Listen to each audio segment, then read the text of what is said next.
Hey, it's Saturday. We're live parenting porcupines here on Facebook and YouTube. We are the Libertarian Moms. This is our show. It's Pride Month, and this is our episode on talking to our kids about LGBTQ members of our community and their friends who may also be part of that community. And we're going to do it for you here right now, live.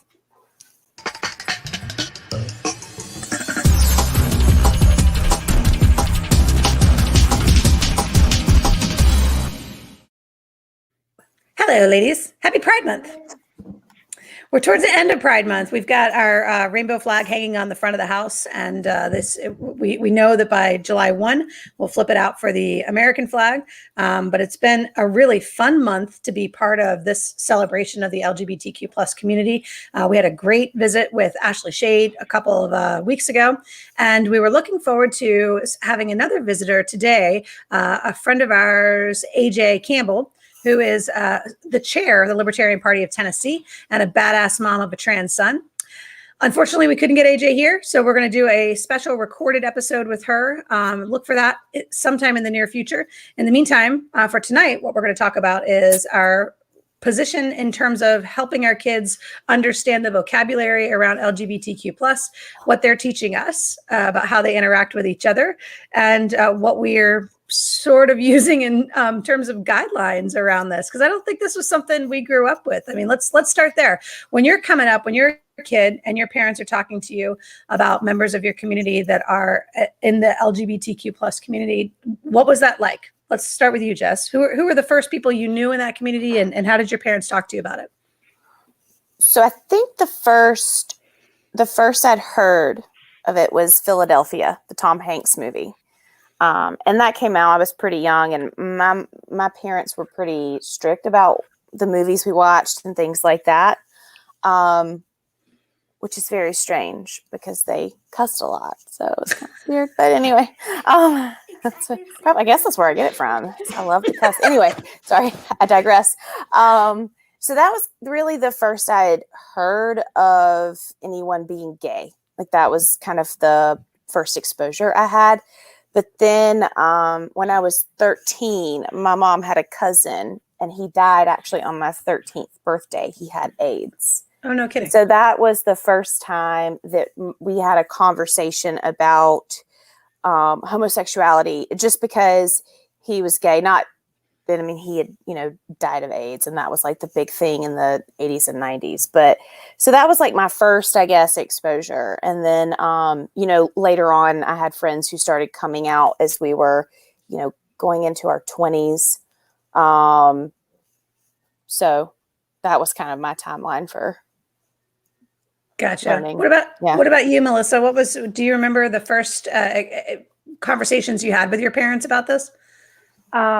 I don't. I know a couple, like my aunts, two of my aunts had friends, like gay men, married women who were married to each other. I don't recall ever talking about it. Yeah. It was just, these are our friends, and that's what, I'm sorry, guys are staring at me. It's like, are you live on the internet right now? Yeah, yes, in fact, I am live on the internet right Welcome now. to life. Welcome to our lives. It's ice cream maker. He doesn't know what to do. That's so great. But, yeah, so it didn't dawn on me that they were different. I mean, I guess I knew. I remember the first time, like a celebrity, like I knew that a celebrity was, it was Melissa Etheridge. Like, and I found out she was a lesbian, and I'm like, that's never, okay. Yeah. And Ellen. I'm going to see her in October, actually, because I'm so excited. She's fantastic. We saw her years ago at the Peace Center. She's so great. I'm so excited. She's worth every penny, man. Yeah. She's awesome. I was single digits, and I love Melissa Etheridge. Yeah. So we had our choir director at our church. He and his boyfriend at the time, because they weren't married, but and I think he was the first gay man I knew, and my mom was good friends with him, and we spent a lot of time with him, and his boyfriend, his partner, and then his partner died of AIDS. And so then there was the AIDS quilt that came to Washington, D.C. We went down to D.C. We paid our respects to the AIDS quilt. We talked a lot about that. We talked about, we have a Christmas ornament that's a ball that's got a red ribbon in it. It was just as far as our family looking at the AIDS crisis and thinking about how can we help, what can we do, what are ways to help people understand how HIV/AIDS is transmitted. And that was probably what it was. The only reason we were having the conversation around homosexuality was because there was so much fear around HIV/AIDS, and there was so much bias or negative misinformation. And there were terrible things said about it and said about gay people because of it. And that was where the conversation came from. And I mean, we're talking 89, 90, 1991, like where, again, Gary was the only one we knew. He was the only gay person that we knew, or that the only person that was out that we knew. Let me put it that way, because in retrospect, I'm sure there were quite a few that just had not come out. So when it's not a conversation we have as far as like, this is a thing, but now are you finding you're having that conversation with your kids? Is there a conversation to be had? And what does it sound like, Jess? Where does this come from? First of all, how old were your boys when they asked you about it? Did it come up early in there, much earlier than it did for you, or? No. Well, yeah, I mean, much earlier than it did for me, because it wasn't really something we talked about. I mean, even when we talked about it, we didn't talk about it because it wasn't something that people understood. Right. With my kids, it's actually been more recent. And our conversations, there have actually been a couple. Jackson had, I think I mentioned on the episode, maybe the episode with Ashley, but he had a peer who came out to some friends. Mm-hmm. And so he was talking about, how he felt about that. And for him, because he's, I guess, cisgendered, I guess, is that the word? I don't know. But he didn't understand it. And so that was his, like, I don't understand this, Mom, because he wanted to relate to this person because he knew this person was struggling. And so the conversation that we had was really, a lot of just be respectful, be kind, be supportive of that person. And something that I think too, as part of the conversation that I had with him, was the importance of understanding that you're in teenage years, your body is going through a lot of changes. Your brain is going through a lot of changes. The feelings that you feel for other people are 10 times stronger than what you might feel when you're grown up and everything has leveled out. Right. And I think that sometimes kids might have a friend that is the same gender and they have these feelings and they don't understand them. They may be strong and they may mislabel them, or they may misunderstand them. And so I think it's important, and I guess this is kind of the segue into the conversation, that, it's important to understand that and help children work through that, because if they come to you and they say, I think I'm gay, a teenager comes to you and says, I think I'm gay. If you immediately jump to get out of my house, because some parents don't understand how to handle that, it's helping them work through it, helping them talk about it, helping them understand that, sometimes these things are normal to feel, and taking that stigma away. And maybe I'm like getting way ahead in the conversation, but that's kind of the conversation that Jackson and I had. Yeah. And then of course the underlying, just because you don't understand it doesn't mean that it's not valid, and you just need to be respectful and kind. So those were the two approaches in the conversation that we had that I took. So I think a lot of what Holly was seeing, of course, now we have multiple gay people in our lives, right? So we have, as part of our friend group, as part of our family, like my aunt is married to a woman, our cousin Preston dates men, it's been very much from the time she was little.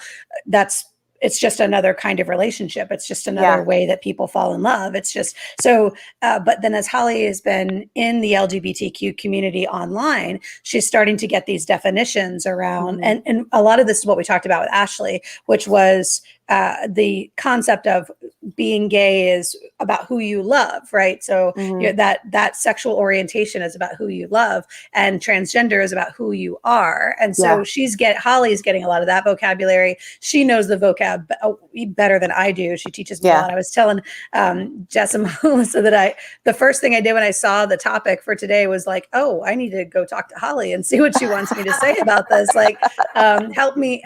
And her big message was that to not treat gay children, right, or gay people like they're abnormal in any way. They're not different. They're still people. People are people. And so that was her sort of big takeaway, was to normalize the conversation, to normalize the labeling, right? To normalize people acknowledging this is who I love, this is who I am, and normalizing that piece of it, which I think we got a lot of that with Ashley as well. Yeah, for sure. What about you? Melissa? Are your kids bringing these questions to you? Are they breaking open in these conversations? No, because mine are younger, and then the 11-year-old is just now going to school with other children. So we have not had the opportunity to have many of these conversations. I mean, they see it on TV. Like we're watching Modern Family now, and my children are loving it because it's a great show. It is a great show. It is the best. I love that show. They'll see random things on TV and go, oh, they're gay. Yeah. Yep. And that's the end of the conversation. They'll just note it and, oh, yeah. Right. They don't have questions. They don't have comments. They just point it out sometimes. Yeah. Yep. Like, I wonder, I guess that comes with age, like as they get older and they start to kind of experience emotion at a deeper level, because like Caldwell, he doesn't care. He's like, oh, cool, whatever. Blah, blah, blah. But Jackson, he's like, that's different for me. And I don't understand that. And I would like to understand that, So, which is good. I mean, we want our kids to understand, come from a place of understanding. And Yeah. My 6-year-old has no concept of love outside of you're my mom or my grandma. Right. And I love you. Right. Yeah. Well, isn't that part of it too? Isn't there a sense that as our children enter puberty, then these, exactly to your point, Jessica, about feeling certain ways and having those feelings be hormonally driven, exacerbated, right? And then maybe not understanding them or being able to recognize them. And so then as a parent, our job to talk about what are you feeling exactly? How is this, how are you processing this? Where do you stand? And what do those questions really even sound like without being too, because I don't know about, I think, and maybe I was very quiet and internalized a lot of feelings in that period of time. And so I don't push Holly a lot.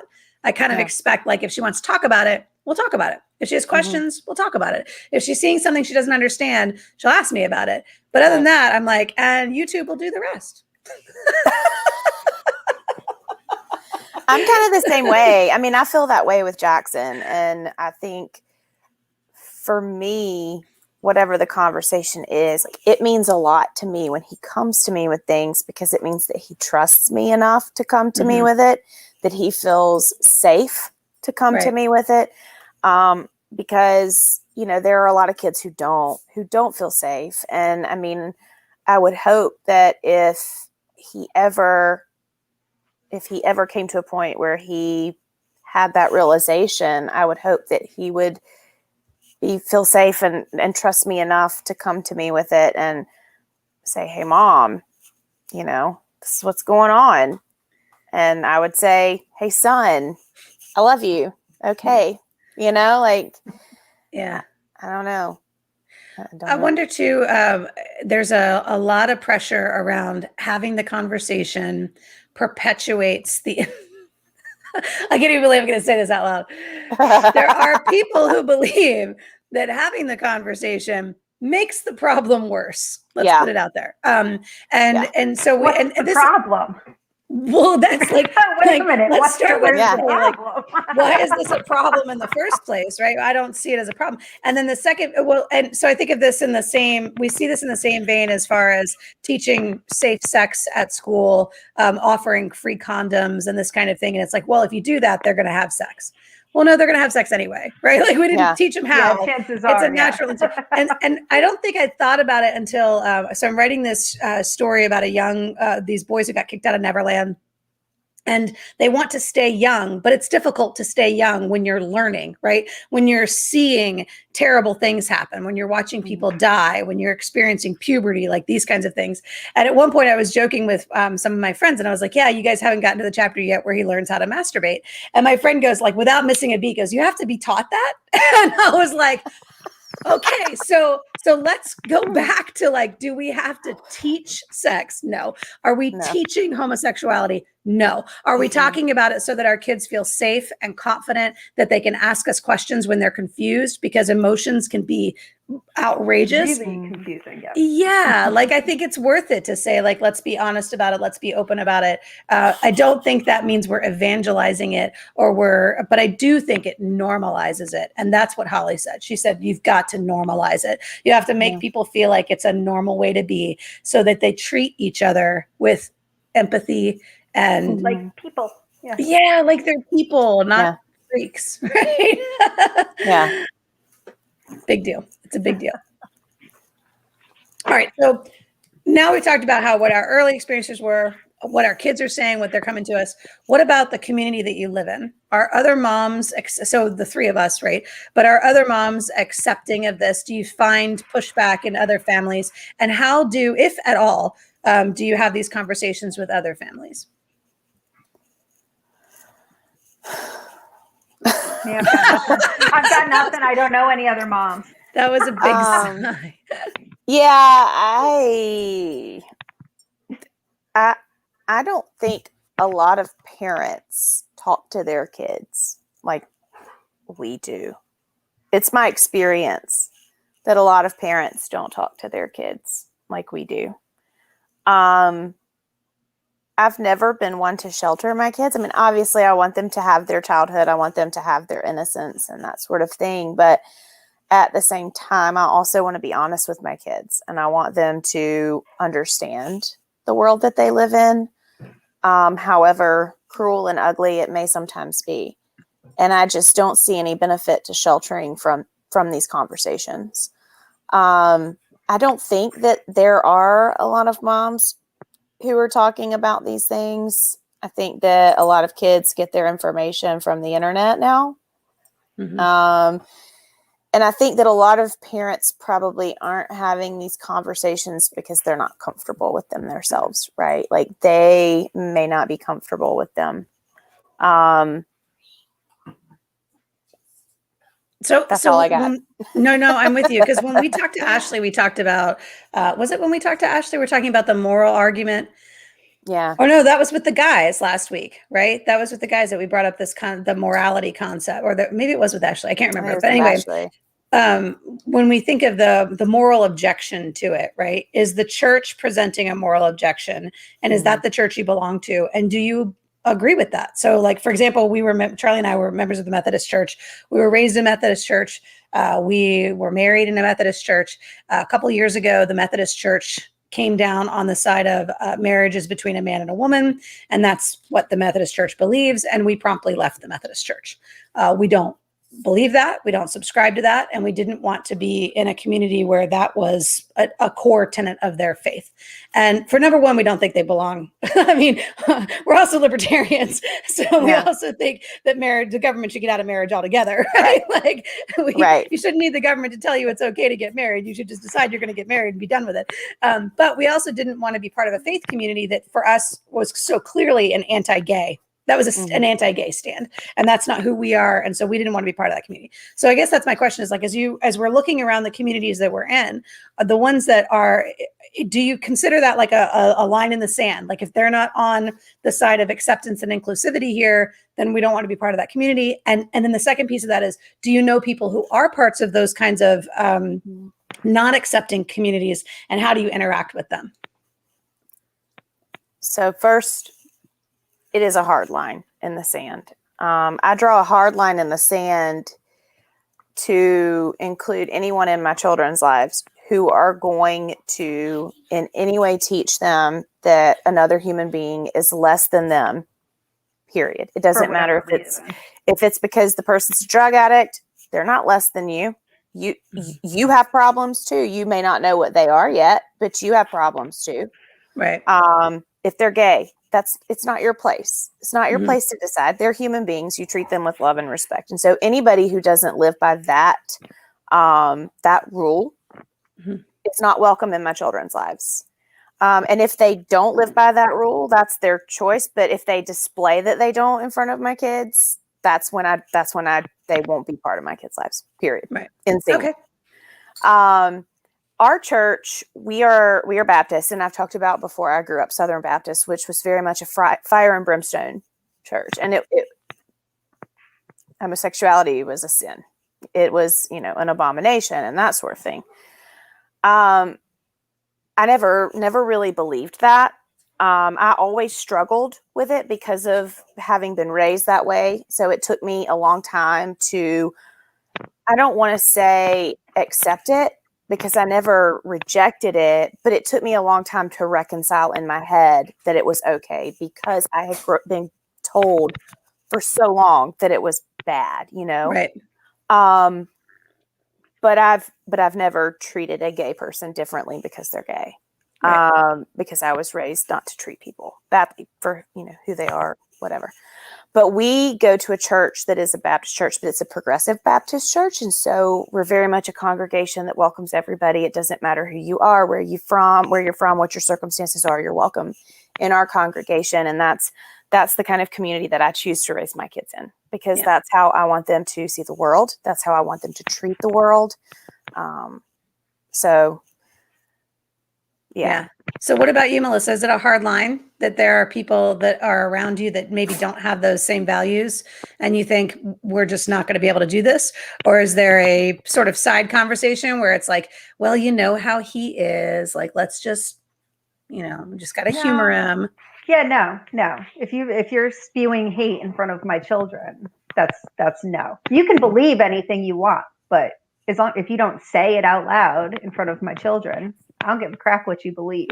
It doesn't affect me. But yeah. Wow. But you guys are because our churches, if you're a Christian, your job is to love people, all the people, all the time. That's your job. It's not your job to judge. It's not your job to decide who's right and wrong. Just love people. Yeah. There's a politicization. Is that right?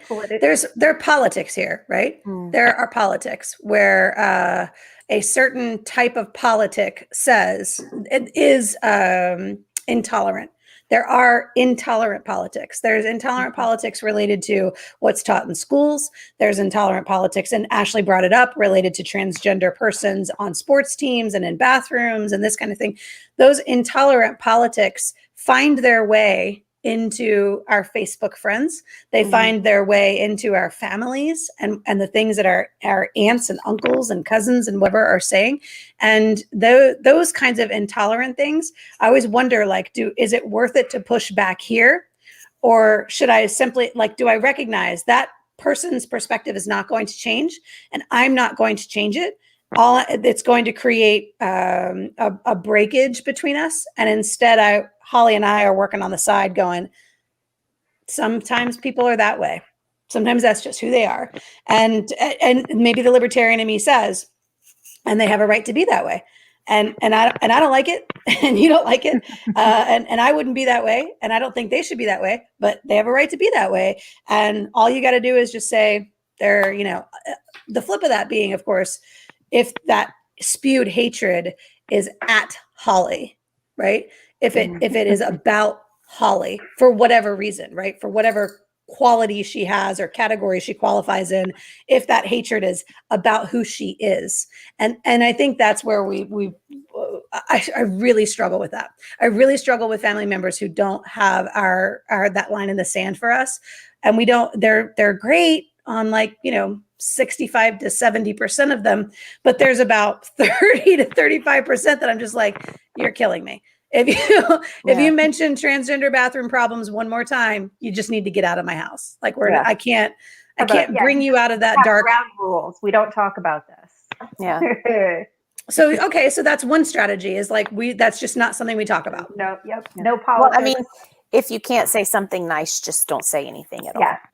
I mean, that's always a good rule. pretty basic concept, right? Kids. I had to hold my tongue today. I was at a baby shower, and it was wonderful. And they were talking about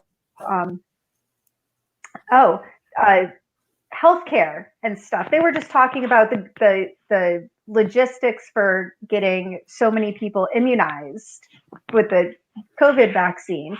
And like, she was just complaining, like, oh, we had 24 hours to get the paperwork in. DHEC doesn't do anything with the paperwork in 24 hours. It takes them 24 months to do anything. And the libertarian in me wanted to be like, oh, the government's the problem. I'm like, oh, no, I can't. I'm a guest. I don't know. You're better than me because I totally would have gotten on that soapbox. I'm like, I'm just going to shut Let up. me tell you about the government. I do it at work all the feel time. it coming. I do it at work all the time. We'll be on a conference call and somebody will say something about government and I'll be like, let me tell you. And then I'm going to get off the soapbox now, but if you want to hear more about that, just give me a shout later. Look, I assure you, we signed paperwork for a refi of our house yesterday, and the little attorney that came here, I say the little because she's young. I mean, she might be 28, like she's a young gal, and she came here and she got an earful of Charlie and I and our libertarian politics and how we felt about all these regulations associated with our damn refi. I mean, it was, and I mean, I'm sure she walked out of here like, thank God that's over. It's like vote libertarian.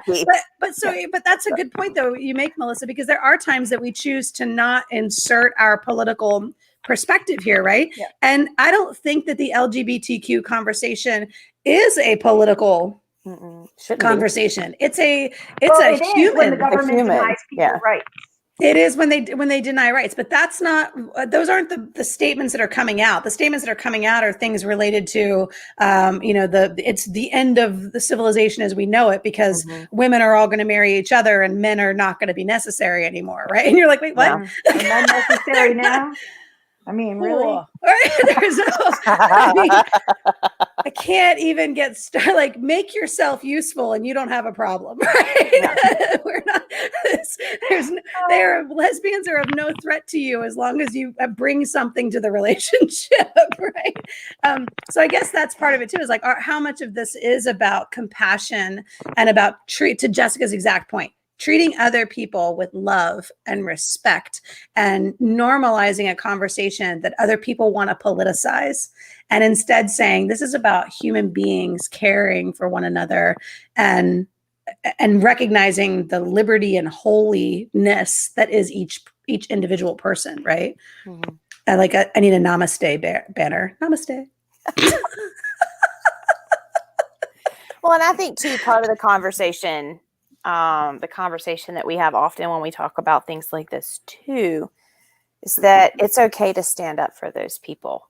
So if you hear someone who is treating them badly, if they're calling them names, and I'm speaking, as though we're talking about teenage kids, not necessarily adults, though adults do it too. Unfortunately, we see it all the time, especially on social media, but, stand up for them, because that's the right thing to do. Because if we all start standing up for them and saying, listen, if you have a moral objection to this, that's your prerogative, but you can't treat people that way. And if you treat somebody that way, you're gonna have a problem with me, because I won't tolerate it. And I think if enough people stand up and say enough is enough, be nice or keep your mouth shut, maybe we can start, being a little kinder. Maybe it'll be a little more pleasant of a place. And that really, I think, gets back to our basic libertarian momness, right? Which is that other people have the freedom to be who they are. And I don't get to allow you that freedom, right? Yeah. If I want it for myself, of course you have it too. And so if I have a moral objection, it's for me and me alone. And I'm not allowed to enforce that moral objection upon you and force you, and especially not use the government as my weapon to do so, to force my morality. If I have a problem, if I have a moral problem, not just with sexuality, but with something you're doing, you're lying, you're cheating on your spouse, you're cheating on your taxes, you're stealing, whatever. If you're doing something I find morally wrong, if I care about you, we're going to have a conversation about it. Not, I'm going to yell and I'm going to pass a law about it. I'm going to talk to you one-on-one and let you know how I feel because I love you and I want to help you. Yeah. And you have every right to tell me to shove it. Yeah. And if you're not one of those people that we feel like you justify that level of investment, then we're going to not associate, right? We're just going to walk away. Disassociation. But and again, it's about not forcing our morality upon others. And I think this is part of what, when we started this podcast, part of what we wanted to do was talk about what does it mean to be a libertarian mom? Like, first of all, like, what do libertarians look like? We're not all aliens, right? We're not the lizard people, I assure you. We're not pot smoking QAnon freaks. Yeah, like exactly. We might be tattooed day drinkers. We might be tattooed day drinkers. We're definitely tattooed day drinkers. But I think that there's an idea here with our podcast of connecting. What do your politics have to do with your morality, and what does your morality have to do with what you're teaching your children and how you're rearing your children, how you're raising your children? And that's where these conversations come from. I mean, it's not all about us versus them as much as this is what we believe, and this is how we help our kids navigate these really complicated waters. I want to go back to this idea that, because I mentioned sort of outsourcing Holly to YouTube. So what your kids are seeing, this is an age-old problem, right? What they're reading, what they're seeing on television, whatever, right? What they're being exposed to, what those messages look like. The CW has a lot of superhero shows. Those superhero shows are the most diverse shows on television, hands down. Everything from persons of color as actors and characters to all kinds of LGBTQ relationships. I mean, they're the most inclusive shows on television. And I think that is in an effort to normalize this stuff, right? So how do you, Jessica, do you monitor what your kids are watching? Do you pay attention to what they're watching? Are you seeing what they're seeing? What does that look like in terms of the media exposure? Yeah, we always kind of keep tabs on what they're watching. And mainly because I'm a talker. Obviously, I'm a talker. And so I like to know because I look for opportunities to talk to my kids about things that I think are important and things that I think are relevant. Because that's a good way to connect. I mean, I'm not saying it's good to put your kids like that's, you know what I'm saying? Like I look for ways in the things that interest them to connect with them, to have those teachable moments. Yeah. And those important conversations. So we do monitor, but it's more for those opportunities, not necessarily to shelter. My kids are pretty good about if they see something that they know they shouldn't be watching, they don't watch it. And so it's not like that. But what about you, Melissa? The content that comes into the house, how aware are you of it? And are you like Jess leveraging that for teachable moments, or are you just keeping your head above water over there? No, I know what they watch. None of them have, they don't have phones or tablets or anything. So everything they watch is on the TV in the living room. Right. So it's Bob's Burgers and Futurama. Right. That's what we watch right now. Is Bob's Burgers, 24 hours a day. Well, Holly just got finished today watching a live stream of some of her favorite gamers they play Minecraft, and it was a charity fundraiser for the Trevor Project, and the goal for the fundraiser was to make $100,000, and they made $300,000. Oh, wow. Yeah, it was a pride event. It was it's a lot of these gamers are LGBTQ community, but more than anything, they're all allies. And so they had raised 300 grand for the Trevor Project today. And she was super excited, and I was really proud too that she was a part of it. She was wearing a pride shirt while she was watching, and it reminded me of like when we go to football games and things like that. Like you're jumping in to watch this game, and your team's going to do this amazing thing. And that's what happened for her today. Is her team, these gamers, had gotten into this tournament, and they raised all this money for a really, really good cause. And so I just thought that was awesome. So I'm not standing over her shoulder on what she's watching. It's me saying, what are you watching right now? Tell me a little bit about that. Help me understand what's the appeal, what you're interested in. They did a reboot of She-Ra, where it's She-Ra and the Princesses of Power, and there's a lot of LGBTQ in that. She-Ra herself has a girlfriend and all this kind of thing, which I thought was like, of course she does, you know.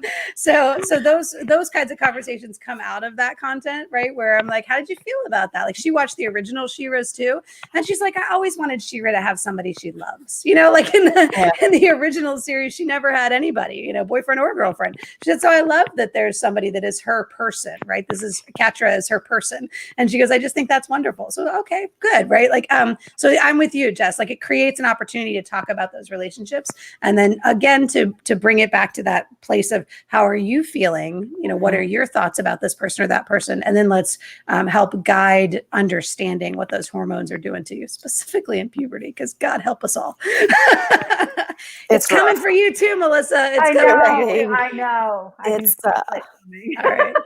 I think we've done our duty here on Pride Month. Again, I'm disappointed we didn't get to hear from AJ today, but we're absolutely gonna get AJ on and talk about her trans son and the experience that she's had being a kick-ass mom to a trans kid. And so for all of those moms out there who are supporting their kids, caring for their kids through this LGBTQ community and all of that experience and helping them to make themselves be themselves, right? To enable that pride in themselves. Just congratulations and keep up the good work. And let us know if there's anything the libertarian moms can do to help you guys fight that battle, because we absolutely will just get right on board, won't we, ladies? I sure will. Yes, ma'am. All right, let's do it. Thanks, ladies. See you next week. Bye, y'all.